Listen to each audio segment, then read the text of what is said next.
I did university differently to almost everyone you know. 1 day a week, over 5 years, while working full time as a civil engineering apprentice, balancing Islamic studies, building on the side, and just trying to have a life at the same time.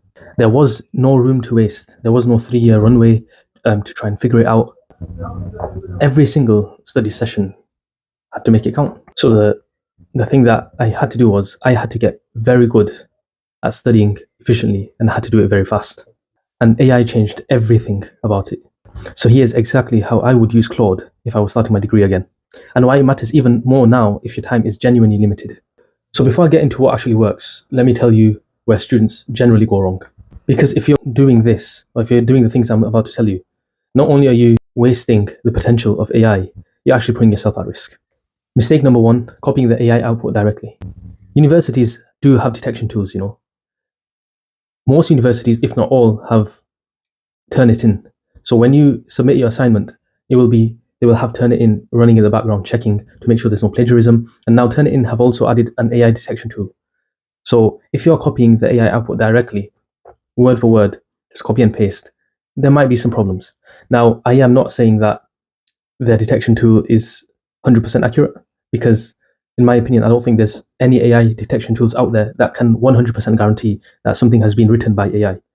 That being said, if something does look off, then they will assume that it's been written by AI. And I've heard stories about this firsthand, where people have done something themselves to this level as well. People have done some work themselves, but because it sounded like AI, they automatically assume that it was AI, and they then call them up for it. So you have to keep that in mind. Don't copy the AI output directly. Mistake number two, using AI to completely avoid any thinking. So let's say you enter a prompt. You can't say, Claude, write me an essay on how World War I started, because you're missing the entire point of using AI. AI is not there to do everything for you. Your brain will turn to mush if you keep doing that. So use it to help you. It's more as something to balance on, something to lean on, something to make you more efficient in what you do and not replace you. And mistake number three, not knowing how to correctly prompt it. Most students, they type one sentence, they give it something mediocre, they get a mediocre output, and that's it. Essentially, the quality of what AI gives you is directly related to the quality of the prompt that you give to it. And okay, now they've started this, but most people don't actually know how to prompt AI. So let's say you're in the workplace. There are now sessions being run by companies to teach people how to prompt, just so that they can get the most accurate response as well as the highest quality. Now, there's a fourth mistake that I'll add into this, and this is more specific to those students who have time pressures. Those students are people like me. They are doing an apprenticeship, they're only studying 1 day per week. They might have family responsibilities. If you're a Muslim, you've got your Islamic studies potentially on the side, or you're working, and there's all these other things that you have to keep in mind.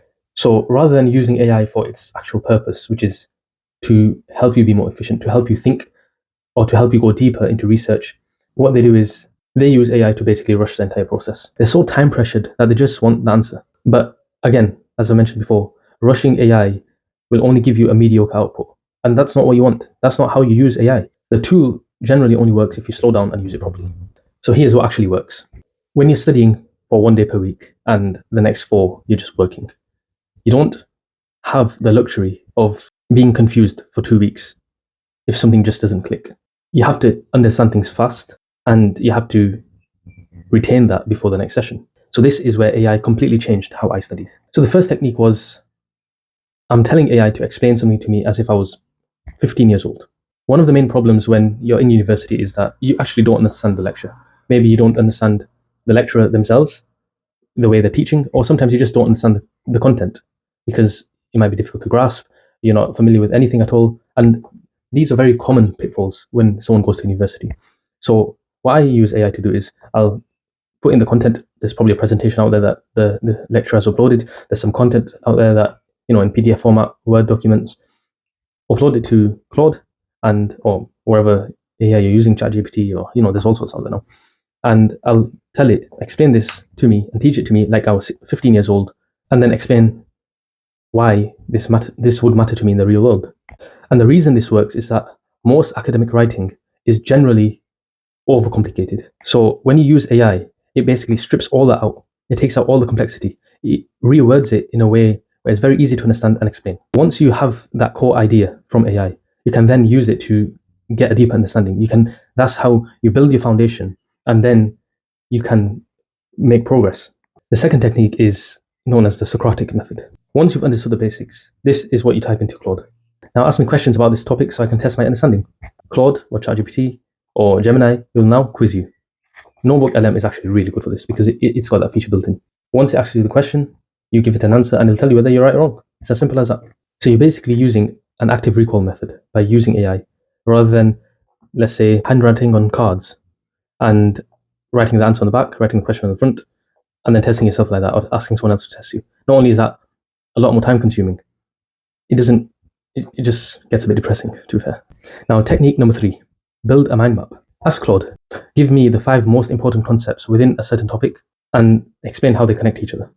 And this is what you use as your revision framework. So this isn't Claude's framework. This is your framework. You've just used AI to help you essentially create it.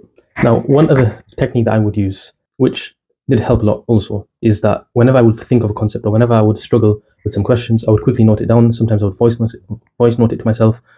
And so this could be wherever you are. If it could be lunchtime, you could be on the train, you could be commuting, you could be anywhere. You just make a note of that.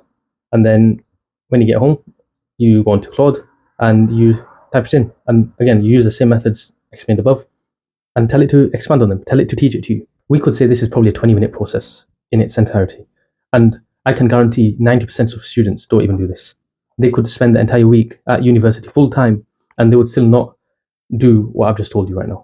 So now another aspect of university is writing essays, and there's plenty of essays, I'm sure you all know. So how can we use AI to actually help us write those? If you're juggling a full-time job, if you're juggling, family responsibilities, you can't afford to just stare at a blank screen for 2 hours and not write anything for a 5,000 word essay that you need to do. So this is the way I would approach it. The first step is I would use AI to plan and not to write. I would paste the essay question into Claude and say, give me 5 different argument structures I could use to answer this question, with the strongest counter-argument for each. I would then pick the structure that I find most compelling, and now I'm still doing the thinking. AI has just given me different options. The second step is I would stress test my argument. I would do the first draft myself. I would then paste each section into Claude and say, what are the weaknesses in this argument? What would a critic say? This way, Claude actually acts like a personal tutor. It reviews it and it would critically assess and give me feedback on what I've pasted in, essentially what I've wrote. The third is AI is really good for your bibliography, to add references. If you want to find some sources, it's really good for that, and it's really good in actually listing them in the correct format also. You could start off by saying, what are the most cited sources in regards to this topic? And then you can use these as a starting point for your own research. You have to keep in mind though, you have to always verify your sources, whether they exist, whether they're actually saying what AI is telling you that they're saying, because we all know that AI can sometimes just completely make things up. And I'm sure that's happened to every single person. So you have to be really careful in terms of how you or what sources you actually reference if you've got it from AI. So I use Copilot a lot because that's what's allowed at work. And in terms of references, it's really good because when it lists something as a reference, it actually gives you the link to it. So I can just click through to that link, see the website, see if it's correct, see if it's actually talking about what the AI has told me it's talking about, and then I can directly reference that. But this is perfect for if you don't know where to start. Sometimes you have a topic and you have no idea where to even look for sources or what to cite. So this can be the perfect push to stop wasting so much time and actually get started. Step 4 is known as the editing pass. You paste your complete essay and you say, review this for clarity, argument flow, and any logical gaps. Don't rewrite it, only identify problems and hit enter. You actually fix the problems yourself. The AI will list them out for you and tell you where you've gone wrong or what you could improve. So essentially what you're doing is you're using AI as a thinking partner and not a ghostwriter. You have to keep in mind that the essay is still yours. The thinking behind the essay is still yours. AI has just been used to make the process 10 times faster and 10 times more rigorous. One thing for those who have time constraints, don't just open AI every time you need it. You should set aside, let's say, 1 to 2 hours per week, have prompts and questions ready from beforehand, and then put it all into the same chat. So that way your mind's flowing, you're already in the zone. you know what prompts to give AI or what further prompts to give AI from the answers that it gives you. Here's what I want you to actually understand and take away from all of this. The students who figure out that AI is a thinking tool and not a shortcut are actually going to graduate with better understanding, better essays, and pretty much better exam results than students who either completely ignore it or abuse it. It's as simple as that. Now, here's the thing that you might not hear as much, or they're saying slowly, but you've not heard it yet. Learning how to actually work with AI is probably one of the most valuable skills right now, to the extent that employees are actually starting to look for this. To know how to prompt, to know how to use AI in the correct manner to get the most or the highest quality results is actually a very in-demand skill. You're not just graduating with a degree, you're actually building your skill set tailored to a job market that is actively looking for that skill set. For me, time was the actual constraint. I didn't have the time to spend so many hours studying. I had so many things going on. I found it difficult to just open my books, open my content, and actually revise. So this is where AI actually helped me a lot. And over that time, over the last couple of years when AI has been booming, that's when I've learned how to prompt. I've learned how to make the use of AI as part of my skill set and to use it as efficiently as possible. So if you're a student who also works, if you're a student who is also doing Islamic studies, if you're someone who has family responsibilities, if you're someone who has a life that doesn't pause just because you're studying, then this isn't optional advice. This is how you survive the workload without burning out or falling behind. I'll link the exact prompts I used and I'll put them in the description so you can basically just copy and paste them and use it straight away. Make sure you tailor it to how you want it. Again, go back to my first step and don't just copy it wherever I wrote straight away. If you found it useful, share it with someone you know. If you're not in university but you know others in university, share it with them. If you know people who have this problem with in general with studying, it doesn't have to be limited to university. It can be people in college, it can be students, it can be people at work.